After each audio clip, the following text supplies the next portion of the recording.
તમારા ઘરની અંદર દુઃખનું કારણ ક્યાંક ને ક્યાંક તમે તો નથી ને? આ વિચારવા જેવી બાબત છે અને સમજવાનો પ્રયાસ કરજો. તમારા ઘરની અંદર દુઃખ ક્યારે આવે તો કે તમારા ઘરની અંદર સનાતન ધર્મની પરંપરા વિરુદ્ધ જઈ અને તમે જીવન જીવતા હોય.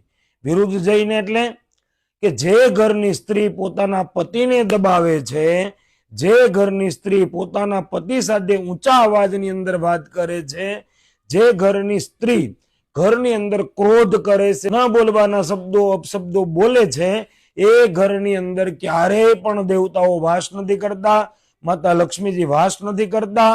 એ ઘરની અંદર દુઃખ, દારિદ્રતા અને નકરી બીમારીઓ જ આવે છે. જો તમારે પણ આ બુરી આદત હોય, તમારા ઘરની સ્ત્રીઓમાં પણ જો આ બુરી આદત હોય અને પતિને દબાવીને રાખતા હોય, પતિની સામે ઊંચા અવાજેથી બોલતા હોય અને ક્રોધમાં અને આવેશમાં જ રહેતા હોય, તો એ આદત તમારા ઘર માટે હાનિકારક છે. તો આ આદત જરૂરથી સુધારજો. જય ગજાનન, જય માતાજી.